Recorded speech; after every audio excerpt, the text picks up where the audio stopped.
sommes lundi de Pâques, bienvenue à cette édition. Le Seigneur est ressuscité, quelle grâce pour toute la terre. Pâques 2020, célébré sur la planète comme à l'époque des enfants d'Israël en Égypte. Dans le chapitre 12 du livre d'Exode où Dieu demandait à Moïse et à tout le peuple de rester chez eux. Eh bien, le mot d'ordre a été suivi chez le président de la Fédération des Églises et Missions évangéliques du Burkina Faso, le pasteur Henri Yé. Et à l'église des Assemblées de Dieu de Boulmougou, l'on a célébré Pâques sous des précautions. Vous verrez cela dans cette édition. Mesdames, Mesdemoiselles, Messieurs, bonsoir. Merci de nous recevoir chez vous.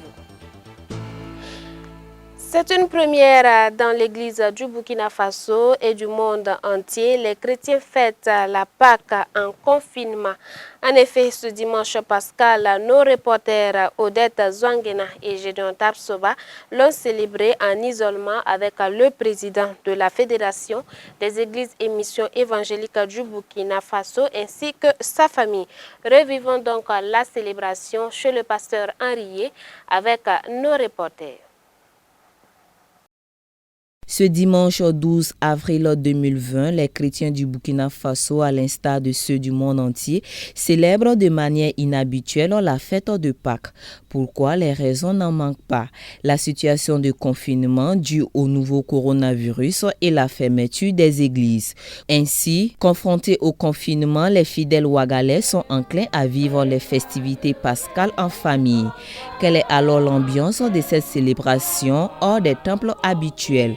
À cette occasion, c'est la famille qui nous accueille dans leur demeure pour communier la résurrection du Seigneur Jésus-Christ.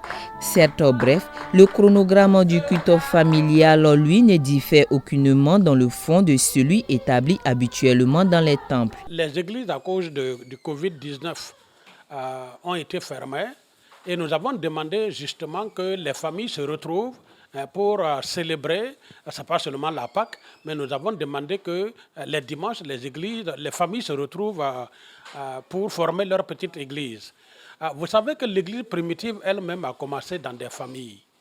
Lorsque le Seigneur Jésus, le Saint-Esprit est venu le jour de la Pentecôte et que les églises sont nées, elles ont commencé dans les familles. C'est petit à petit après, à l'image des synagogues, que des bâtiments ont été érigés pour servir donc de lieu de rencontre des chrétiens. Alors faisons beaucoup attention à ne pas croire que le bâtiment, c'est ça l'église, mais les hommes, ce sont les hommes qui constituent l'église. Cette église de 9 membres a passé des moments intenses dans la louange et dans l'adoration. La résurrection du Seigneur au cœur de l'évangile est le thème du jour. Dans son développement, le président de la FEME, par ailleurs pasteur principal de l'église baptiste Le Bon Berger, a fait ressortir l'essence même de la Pâque. La résurrection est au cœur de l'évangile.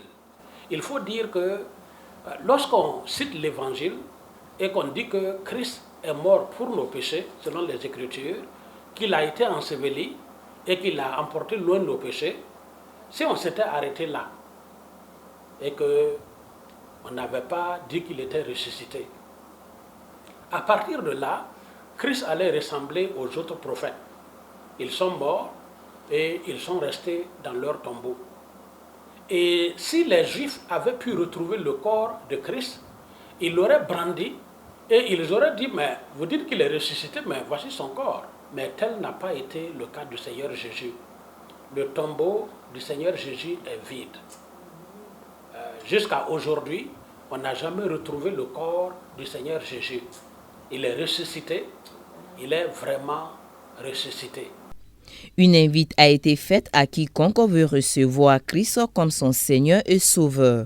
Toi qui m'écoutes, si tu demandes au Seigneur Jésus et si tu crois en lui, si tu dis au Seigneur Jésus, tu confesses de ta bouche le Seigneur Jésus, tu crois en lui comme le Fils de Dieu qui est mort pour tes péchés, qui a été enseveli et qui est ressuscité, celui qui croit en cela a la vie éternelle.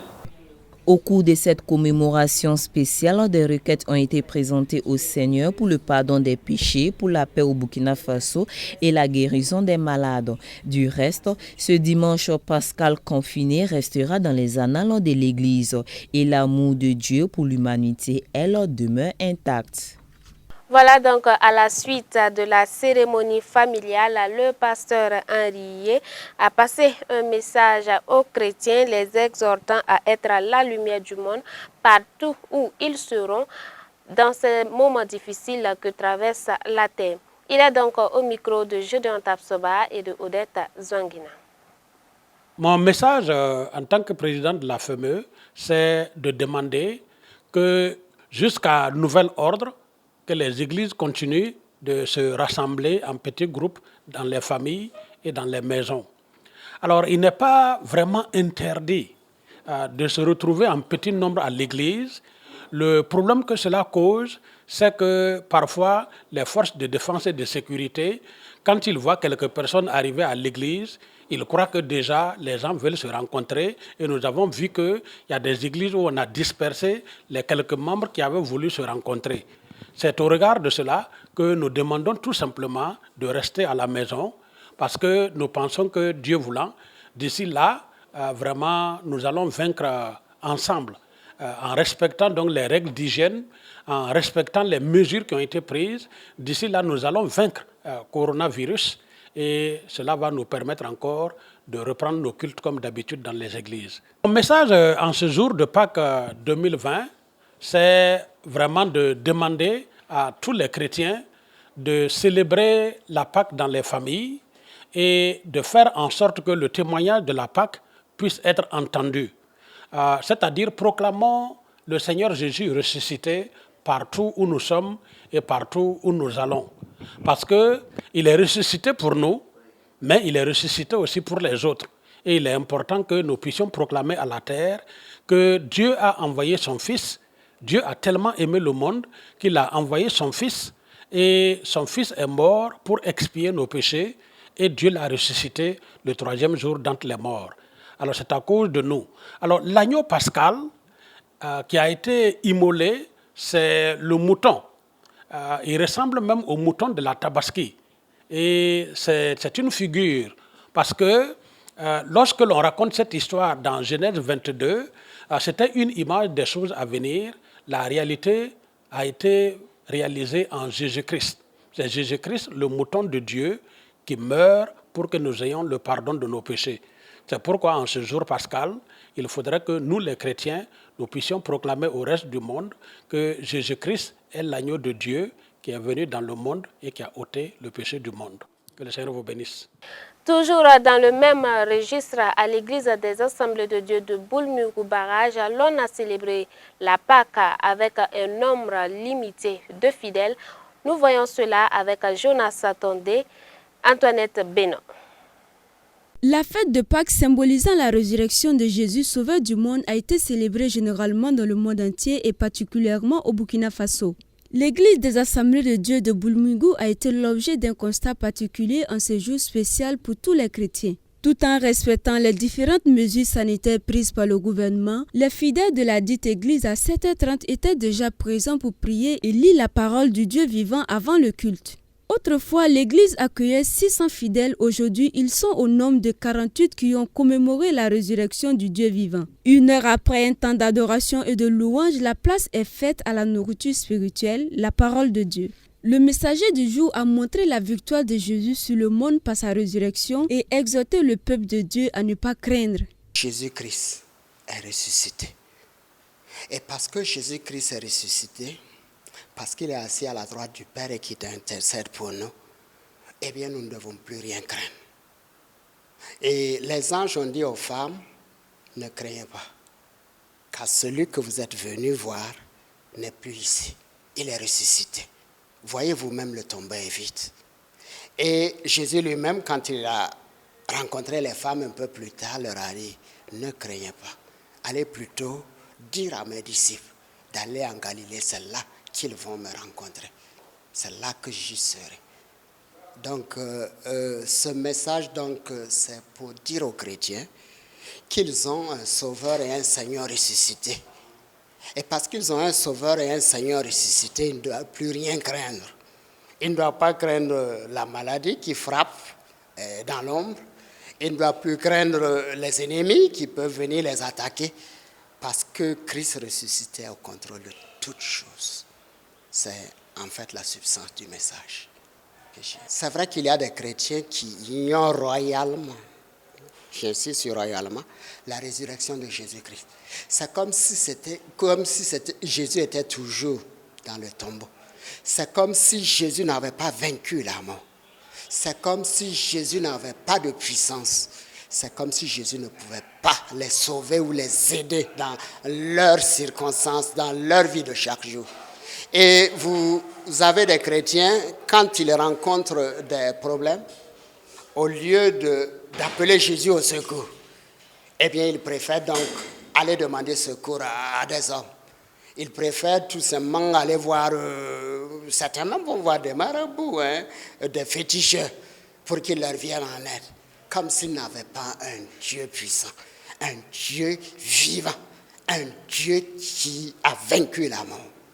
Donc, je dirais à ces chrétiens-là de faire demi-tour et de revenir à Jésus.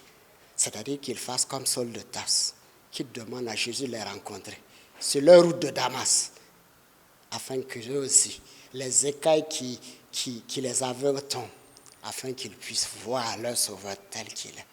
Parce que la parole de Dieu dit que nous devons tout faire pour connaître Christ et la puissance de sa résurrection. Connaître Christ et la puissance de sa résurrection. C'est cela qui va nous apporter la liberté. Et c'est cela qui va nous rendre plus forts en Christ et plus courageux devant les circonstances de la vie. Les fidèles de l'Église n'ont pas manqué d'apprécier le message du jour. Ce que j'ai retenu, c'est que Jésus est ressuscité et nous avons une raison d'espérer. Nous devons rester fermes dans la foi parce que Christ est ressuscité. Si Christ n'était pas ressuscité, notre espérance était vaine. Mais comme Christ est ressuscité, nous avons bien une raison d'espérer. Sorti au cours de ce message que nous avons été ensevelis avec Christ par le biais du baptême que nous avons reçu. Et que également, comme Christ est ressuscité, également nous sommes ressuscités avec lui. Et le messager a fait savoir que ce même Christ qui est ressuscité, que nous devrons savoir qu'il est en nous. C'est un message essentiel à retenir, que le ressuscité là est en nous. Donc nous avons Christ en nous, de lui là qui est ressuscité. Et que dans Actes 2, 24, il est dit que Dieu l'a ressuscité des morts, afin que cet homme-là, ou ce sauveur-là, n'est plus sous le biais des pouvoirs des morts, parce qu'il est ressuscité. Selon le vice-président des Assemblées de Dieu du Conseil général du Burkina Faso, la célébration de la fête de Pâques n'a pas été pareille que les années antérieures. Ce matin, jour de Pâques, nous avons décidé en tant qu'église locale Boulmiro AD de célébrer la Pâques en respectant les consignes sanitaires et les ordres de l'État par rapport à la sécurité et aussi à la protection vis-à-vis de notre situation que nous vivons. Nous croyons que Pâques est très important pour les chrétiens et nous ne souhaitons pas que cette pandémie vienne encore voler notre foi. Et à cause de ça, nous avons choisi chanter, prêcher la parole de Dieu et prier pour notre nation, tout en respectant les 1 mètre plus, en lavant nos mains, en portant les cache-nez, mais en encourageant les chrétiens à avoir foi en Dieu. C'est la foi en Dieu, la foi en Christ ressuscité qui va leur donner le tonus et la force de faire face aux problèmes sociaux, économiques, moraux et même spirituels. Ce qui est important, souvent nous faisons des enseignements sur le baptême, parce que nous faisons le baptême d'eau 2 fois l'an. Et nous avons même préparé des gens pour le baptême de cette semaine, mais compte tenu des circonstances, nous avons ajourné. Donc l'essentiel, c'est enseigner les nouveaux chrétiens sur leur foi en Christ et aussi célébrer la Sainte Seine et aussi nous encourager à être remplis du Saint-Esprit pour être des témoins de Christ. La fête, ce n'est pas seulement la fête de Pâques, mais c'est la fête où nous avons reçu la force et la puissance pour être des témoins de Jésus-Christ. Donc nous mettons beaucoup l'accent en ce sens-là. Bien sûr, il y a les chorales qui chantent, souvent nous avons des séminaires, nous avons des formations, mais c'est le cœur de l'église locale. Il a également encouragé le peuple de Dieu, précisément les personnes confinées à cause de la pandémie à coronavirus. Oui, c'est vrai de rester confiné parce que c'est ce que notre État nous demande, c'est ce que nous faisons et je les encourage à rester fidèles parce qu'ils limitent la propagation du virus, et ils se protègent en même temps et ils soutiennent la politique nationale. Mais il ne faudrait pas que nous perdions de vue que nous avons d'autres problèmes en plus de ça. Ce n'est pas la seule chose au monde. Et surtout notre foi. Parce qu'à cause de la pandémie, ça peut nous choquer, nous rendre peureux. Et souvent même, ça vole notre foi, comme je l'ai dit. Ça perturbe notre foi. Donc moi, je les encouragerais que vous ayez la possibilité de venir à l'église locale, que vous vous retrouviez avec votre cellule d'habitude, que vous n'avez pas la possibilité d'aller au travail, mais gardez la foi, lisez la parole de Dieu. Voilà, parce que il faut se dire que Jésus dans son ministère, pendant les 300 ans du ministère de Jésus, on ne parlait pas d'église bâtiment. Il a même commencé dans les synagogues. Et la foi a continué avec ses 12 disciples et ça continue en 2020. Donc ce n'est pas le bâtiment d'église qui fait la foi. Néanmoins, je crois que les chrétiens se sont ressaisis et ils n'ont pas les pasteurs, ni les diacres, ni les responsables dans chaque maison pour les rappeler. C'est Dieu le Père, Dieu le Fils, Dieu le Saint-Esprit, à travers la parole écrite qu'ils lisent, à travers la révélation de Dieu, qu'ils peuvent vraiment remporter la foi. Et je pense que beaucoup ont appris cette leçon. Notons qu'au cours de cette célébration, des prières particulières ont été adressées à Dieu, notamment les prières pour les malades. Autre sujet dans cette édition, en République démocratique du Congo, un nouveau cas d'Ebola a été déclaré alors que le pays semblait déjà proclamer la victoire contre la maladie. Il ne restait que 3 jours pour que la République démocratique du Congo déclare la fin de l'épidémie d'Ebola. Mais il devra encore attendre car un nouveau cas vient d'être déclaré. Le compte à rebours a été interrompu vendredi avec l'annonce de la mort d'un homme de 26 ans, victime d'Ebola dans le territoire de Béni, l'un des épicentres de l'épidémie de fièvre hémorragique qui a tué 2273 personnes depuis sa déclaration le 1er août 2018 dans l'est du pays. Selon un communiqué de l'équipe congolaise du comité de la riposte, les équipes, en collaboration avec l'OMS, sont déjà sur le terrain pour approfondir les investigations et mettre en place les actions de santé publique. Mode de contamination, durée des symptômes, nombre de contacts, décès communautaires parmi ses proches ou à l'hôpital, enterrement, sécurisé ou non, de nombreuses questions épidémiologiques restent officiellement en suspens autour de ce nouveau cas. L'OMS, de son côté, considère qu'il faut attendre 2 fois le temps de l'incubation du virus de 21 jours au maximum, sans nouveau cas, pour proclamer la fin d'une épidémie d'Ebola. Et puis politique, dans cette édition, lutte contre le terrorisme, le président tchadien Idrissa Déby Itno a annoncé le retrait de ses hommes des opérations militaires dans les zones externes à son pays. Serait-ce un signe d'agacement ou plutôt un signe d'épuisement? Le président tchadien Idriss Déby Itno a menacé ce 9 avril de ne plus envoyer des forces dans des opérations militaires extérieures. Une déclaration qui intervient après une offensive de l'armée qui a permis de neutraliser près de 1000 djihadistes, forçant les éléments de Boko Haram actifs sur les rives du lac Tchad à se replier. Nos soldats sont morts pour le lac Tchad et pour le Sahel. À compter d'aujourd'hui, aucun soldat tchadien ne participera à une opération militaire en dehors du Tchad.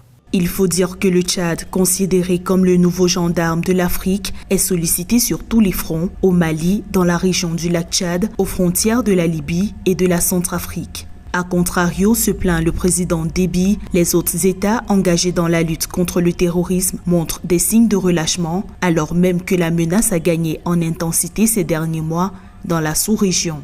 Le président tchadien est à la fois en train de vouloir donner un coup de pied à la fourmilière et en même temps il exprime des signes d'agacement. Dans un premier sens, il faut dire que le président tchadien n'est pas à la première expérience de menace de retrait des troupes sur les différents théâtres d'opération. Il faut comprendre également que le Tchad est au bord de l'implosion sociale. Au plan militaire, le Tchad connaît une tension opérationnelle. Le président Idriss Déby Itno a toutefois maintenu ses troupes en place dans les bases reprises aux islamistes jusqu'au 22 avril 2020 en attendant que l'armée nigériane et nigérienne prenne le relais.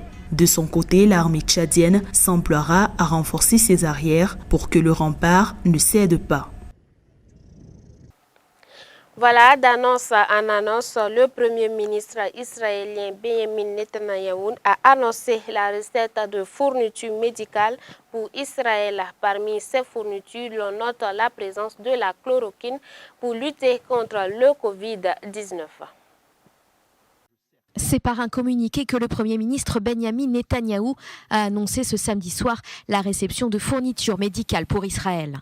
À la suite de pourparlers avec plusieurs chefs d'État, les barrières ont été levées dans le cadre de la poursuite de l'opération d'acheminement de besoins essentiels à la propagation de la maladie. Dans cette livraison, dirigée par le Centre de commandement des achats mené par le directeur du Mossad Yossi Cohen, le pays a notamment reçu près de 2,5 millions de pastilles de chloroquine, un remède expérimental contre le virus. Un peu plus tôt dans la semaine, une cargaison de matières premières pour la production de ce médicament est arrivée depuis l'Inde à l'aéroport de Tel Aviv. Ces comprimés utilisés habituellement contre le paludisme sont vantés par certains pays et spécialistes qui appellent à l'administrer largement. Toutefois, une vaste partie de la communauté scientifique ainsi que des organisations sanitaires mettent en garde contre les risques possibles pour les patients, notamment cardiaques. Ils préfèrent attendre une validation scientifique rigoureuse. Dans cette livraison, Israël a reçu également 2,5 tonnes d'anesthésiques en provenance d'Italie, ainsi que des masques et des combinaisons. Toutefois, les objectifs ne sont pas atteints et le ministère de la Santé le sait. Il souhaite notamment obtenir plus de 18 millions de masques N95. Israël en dispose à ce jour d'un peu plus de 10 millions. Concernant le nombre de respirateurs, le pays compte près de 1900 machines disponibles. L'objectif fixé est de 7000 appareils. Le ministère de la Santé souhaite par ailleurs former des équipes médicales afin de faire fonctionner ces nouvelles machines. Israël compte également produire lui-même plusieurs centaines d'appareils. À la veille de Pessah, la Pâque juive, une cargaison de réactifs et de matériel de laboratoire pour le traitement des échantillons de coronavirus est arrivée en Israël en provenance de Corée du Sud. Selon la 12e chaîne israélienne, les assistants de laboratoire ont été appelés de toute urgence à reprendre leurs activités. Enfin, Israël a signé un accord de 23 millions d'euros avec la société chinoise BGI. Il s'agit de l'achat de matériel pour effectuer 10 000 tests de dépistage par jour. Les nouveaux équipements et kits de tests seront installés dans 6 laboratoires différents. Ces tests sont largement utilisés en Chine et distribués dans plus de 50 autres pays et régions. Les résultats sont disponibles 3 heures après avoir été réalisés sur les patients. Fin de cette édition, mais avant je rappelle pour vous le principal titre de ce journal. La Pâque 2020 a été célébrée sur la planète comme à l'époque des enfants d'Israël en Égypte. Dans le chapitre 12 du livre d'Exode, le mot d'ordre a été donc suivi chez le président de la Fédération des Églises et Missions du Burkina Faso, le pasteur Henrié, qui a célébré la Pâque chez lui à la maison avec notre équipe de reporters. Ainsi s'achève donc cette édition. Merci de nous avoir suivis. Bonsoir à tous ceux qui nous reçoivent depuis Bogandé. Excellente suite de programme sur Canal Vimkwega. Vive le Christ ressuscité. Bonsoir chez vous.